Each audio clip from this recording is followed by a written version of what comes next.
Hello, welcome to my final presentation. This is Fawn White. Steve Langdon documented there were approximately 80,000 indigenous people at the first time of contact in what is now Alaska.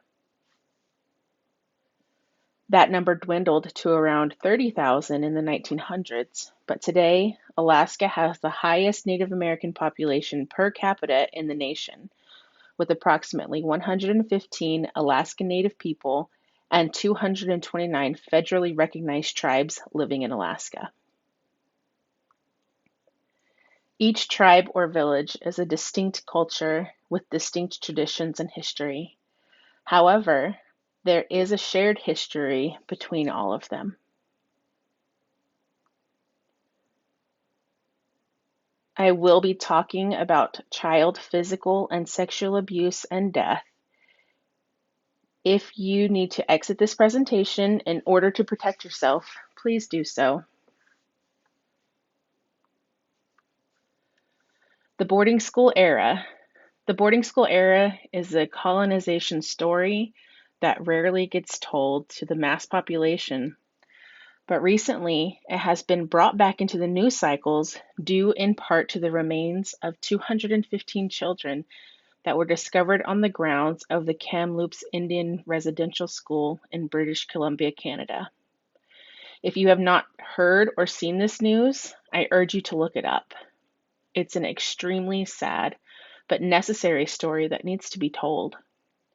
Although this particular story was based in Canada, this same exact scenario happened all over the United States, including at Carlisle Indian School in Pennsylvania, where the body of Sophia Tetoff, an Aleut from Alaska, was recently found, along with Lucy Takes the Tail, Pretty Eagle, Rose Longface, Little Hawk, Ernest Knocks Off, White Thunder, Dennis Strikes First, Blue Tomahawk, Maud Little Girl, Swift Bear, Friend Hollow Horn Bear, Warren Painter Paints the Dirt, Alvin Kills Seven Horses, and Dora Her Pipe Brave Bull.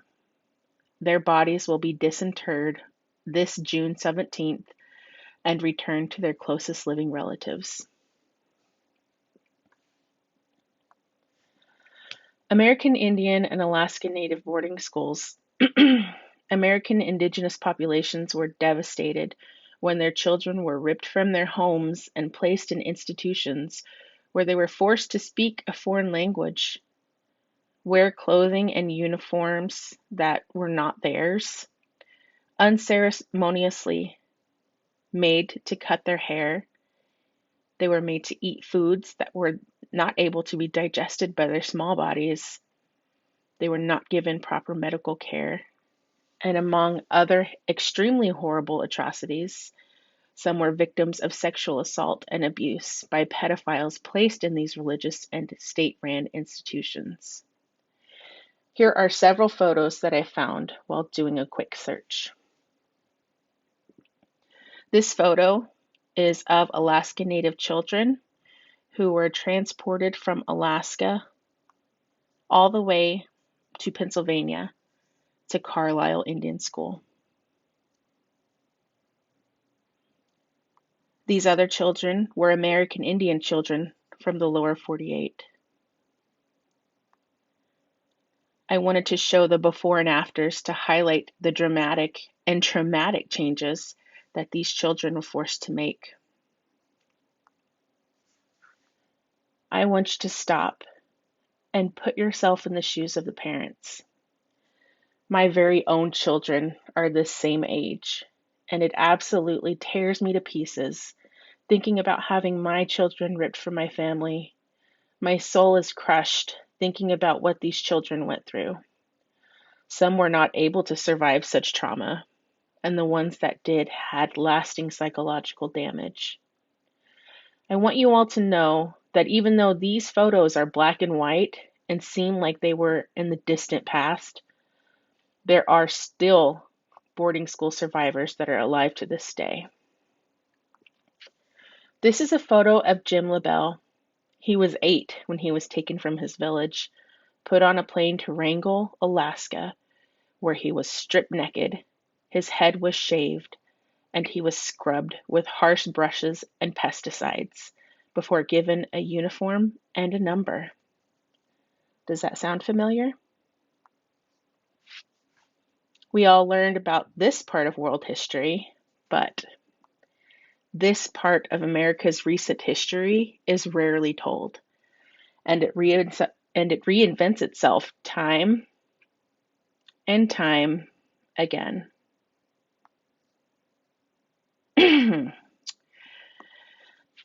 A few of the articles we read during this course mention trauma and specifically the boarding school area.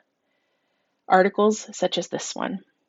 The boarding school served as an instrument for amputation, the removal of Alaska Natives from their families and communities, and rehabilitation, exposure to and practicing of healthy ways of living of unhealthy Alaska Native children. For the rest of this presentation, I will be specifically referencing the Wrangell Institute, but I encourage each of you to please do some research yourself. I know a lot of you are not from Alaska, but wherever you are, there are people living there that are indigenous to those lands. Their people were sent to similar boarding schools, as there were 68 boarding schools throughout the country. This is not just Indian or Alaskan Native history. As an American, it is your history as well.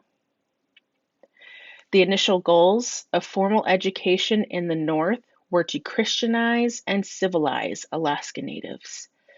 The Federal Bureau of Indian Affairs developed the boarding school system for American Indian Alaskan Native students in the 19th century, with the explicit intent of assimilating these youngsters. This is a photo of the Wrangell Institute.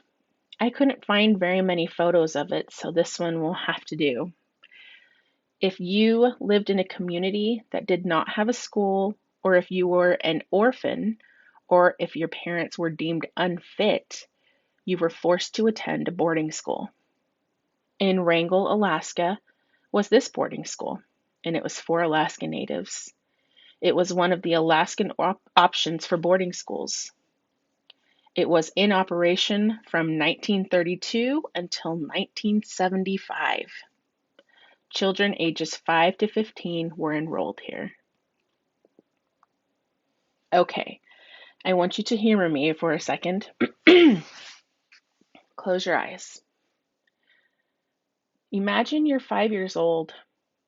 You're living with your grandparents because your parents have passed away.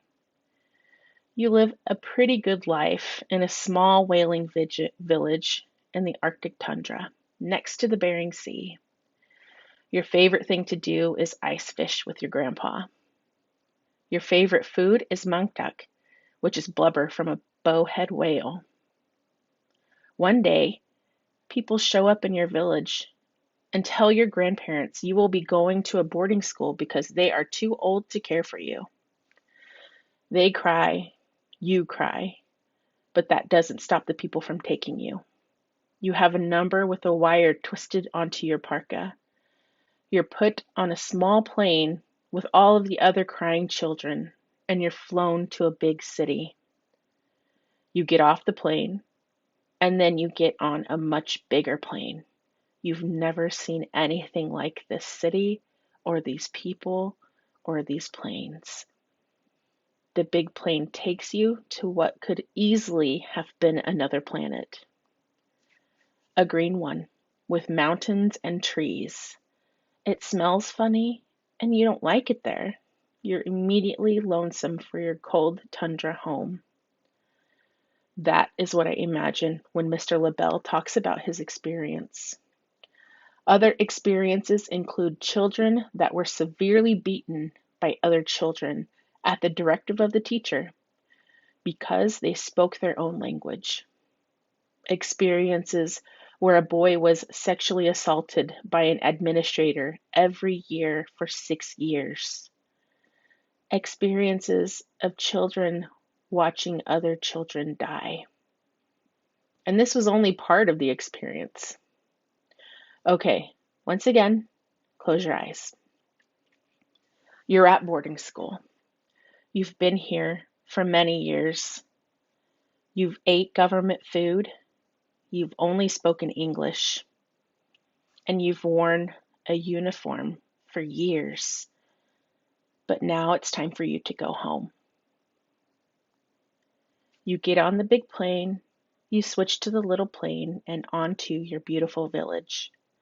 But it is no longer your beautiful village. You get off of the plane. There is no one to greet you. You ask in English where your grandparents are, but nobody can understand you. You go to your childhood home and there's nobody there. Your grandparents have passed away and nobody told you. You do find another relative to stay with, but it's so hard for you. They try to speak to you, but you no longer understand the words that are coming from their mouths. They try to feed you, but you no longer hunger for the food that once filled your spirit. You no longer belong.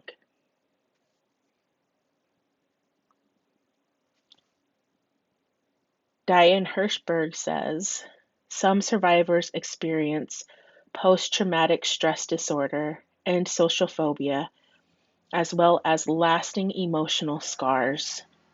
One even talked of contemplating suicide. Several interviewees described struggles with alcohol abuse that they felt were a direct outcome of their boarding school experience. They spoke of damage to their sense of identity and well-being. About 1/3 of our respondents told us they felt that attending boarding school had contributed directly to their loss of culture and also created identity conflicts.